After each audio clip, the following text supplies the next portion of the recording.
On va tout de suite passer à notre prochain sujet. C'est la Parashat Shavua. On envoie le jingle. Parashat Shavua.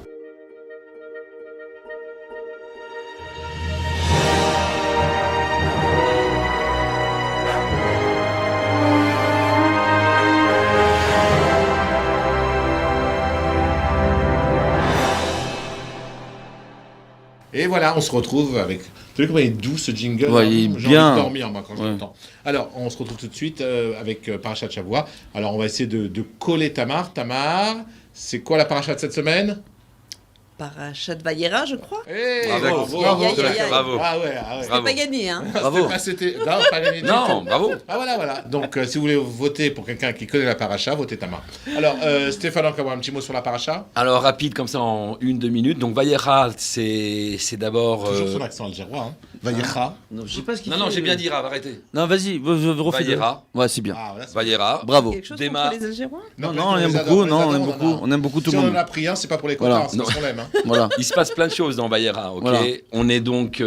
c'est la brite d'Abraham. Il en faut un. On est au 3e jour. Il est malheureux parce qu'il n'arrive pas à faire d'acte de recette, qui est la mida principale d'Abraham, de faire le bien. Ouais, donc, le troisième jour, il a mal. Et c'est ça. il souffre, ok. C'est Donc ça. on connaît Il peut l'histoire pas qu'Hachem, voyant son désarroi, lui envoie les 3 anges, Michael, Gabriel et Raphaël. Là, il les reçoit. Il va prendre 3 veaux. Il fait un petit veau à la moutarde de mémoire. Il demande à Sarah de faire... Un veau à la moutarde.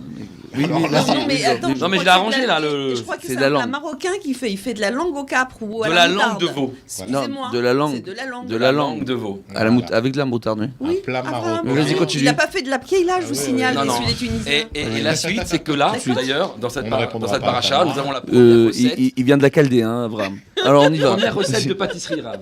Oui, vas-y. Ok, il j'écoute. envoie Sarah chercher un peu de farine et un peu d'eau pour leur faire des matzot.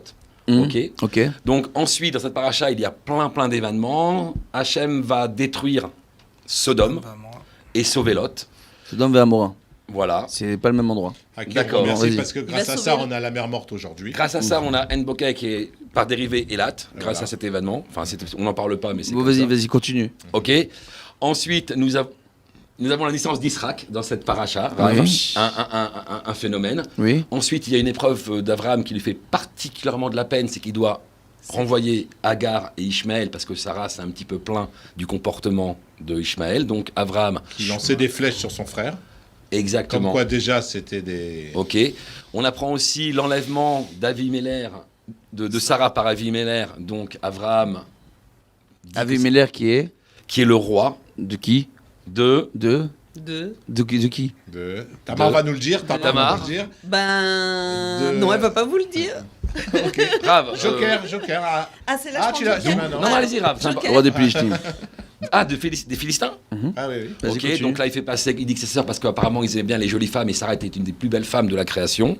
Ok, et on peut dire qu'aussi la paracha finit par un événement qui est extraordinaire, qui est la Kadak d'Israël, qui est l'ultime épreuve d'Abraham, qui sera d'aller sacrifier son fils, Isaac, et qui n'aura pas lieu finalement. Voilà en gros les principales données de la paracha Vayera. Merci Stéphane, toujours aussi clair, Magnifique. rapide, intéressant. Nathan, plus en profondeur, Oui. plus en douceur. Plus en douceur, plus en profondeur. Alors je vais prendre un petit point de la paracha. Comme elle dit, elle est très très riche la paracha. On va pas répéter donc tout ce que tu as dit, Stéphane. Je vais m'arrêter sur la fin de la paracha, sur la Akedat Yitzhak. La Akedat Yitzhak, comment on dit, le Le ligat. sacrifice Le d'Isaac. sacrifice. Sacrifice d'Yitzhak, ligot D'Isaac. La ligation. Ligation. Alors, il y a beaucoup d'explications de Combien Mefarshim, exactement énormément. 1283. La Torah est remplie comme la mer, et donc il y a énormément d'enseignements. On voit que c'est la 10e épreuve, comme on a dit. On voit que c'est la 10e épreuve d'Abraham. C'est la 10e épreuve. Elle est remplie comme C'est ma mère. l'épreuve ultime. Laisse-le parler, on va te donner de la rétaline. Laisse-le parler un petit peu. Attends, c'est incroyable. C'est l'épreuve ultime. Ça veut dire quoi? C'est celle où là, c'est ni je vais prouver par ma vie, parce qu'il y a des gens qui ont réussi à prouver par leur vie, c'est ni par toutes les épreuves qu'il a eues. Là, c'est la vie de son fils. C'est la chose la plus importante pour un homme, pour une père. famille, un père, pour son fils. Et là, on voit qu'il doit donc sacrifier. Et on voit qu'il n'a pas fait... On aurait pu se poser plusieurs questions. On aurait pu se dire, Abraham, il était vieux, il était âgé. D'ailleurs, le Satan est venu voir Sarah, lui dire, bon, il y a plusieurs choses. Mais en gros, on voit que Yitzhak et Abraham... Il faut savoir que l'épreuve n'était pas seulement pour Abraham. On voit que Yitzhak, il avait 37 ans. C'était pas un enfant. Donc il arrive, ils sont allés ensemble. Ils sont allés ensemble ça veut dire se faire sacrifier. Lui, il allait se faire sacrifier Yitzhak et Avram. Alors la question qui est posée, juste pour avoir une petite nekouda sur la paracha, pour qui est l'épreuve finalement? Pour Avram ou pour Yitzhak? C'est comme si, chas v'shalom, une personne vient, son papa il est très vieux, il a 37 ans, il est en plein dans la vie. Il a attendu ce fils tellement d'années. Lui, il a attendu, mais maintenant pour Yitzhak lui-même, il a 37 ans. Il a 37 ans et il vient, allez viens mon fils, je vais t'emmener, on va te... Shriter. Allez viens papa. Comment tu veux expliquer que c'est une épreuve réellement? L'épreuve elle est pour qui? Elle est pour Yitzhak, ça fait peur. Il a très peur. Ou pour Avram.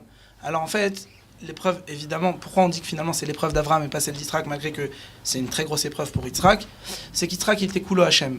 Il n'est jamais sorti des restes d'Israël, il était complètement consacré à Kadosh Baruch Hu, et lui, du moment d'arriver, après à 120 ans, d'arriver au Lam Emet, au Lam de vérité, ça y est, il arrive devant Kadosh Baruch Hu, il sait que de toute façon tout est Emet, il avait la vérité en face des yeux, il n'avait plus aucun problème avec ça. Mais c'est pour qui le plus dur? C'est pour celui qui est parti ou pour celui à qui on manque. Ça veut dire que sans quand quelqu'un part, l'épreuve elle est pour celui qui reste, qui est là et qui a de la peine et qui tous les jours voit la chaise, le fauteuil, l'endroit où il allait, l'endroit où il priait, Donc c'est pour ça qu'on voit que finalement l'épreuve a été pour Avram, parce qu'Avram il était encore dans ce monde-là et il l'a fait en toute âme et conscience. Il a pris 3 jours pour arriver, il a réfléchi à ça, il a emmené son fils et son fils il allait avec lui. Il était en accord total, en symbiose totale avec son père pour lui dire papa, si Hachem il a décidé, eh ben on le fait. Voilà, donc c'est pour montrer l'épreuve ultime que Abraham a vu. Et la preuve aussi que c'est pour celui qui reste, puisque Sarah, croyant qu'il était mort, parti, elle est Nifteret, exactement. C'est ce qu'on voit dans la paracha d'après. Bravo Tamar qui connaît bien la paracha de Vaïra, puisque... Et lorsqu'elle a lorsqu'elle a pleuré Sarah Imenou, j'étais au courant. Donc lorsque Sarah Imenou a pleuré la mort de Yitzhak, on dit qu'il y a 101 voix, 101 pleurs que Sarah a poussé sans un cri avant de rendre l'âme, et raison pour laquelle on a pour coutume à Kippour, on parle de la Kedat Yitzhak, de sonner plus de 101 coups de chauffard durant la journée de Rosh Hashanah, je veux dire, excusez-moi, où on parle de la Kedat. Voilà, ouais, Rosh Hashanah. Moi non plus, voilà. J'ai pas osé. C'est à la fin de Kippour, le chauffard, mais c'est... voilà, on s'est compris, c'est à Rosh Hashanah.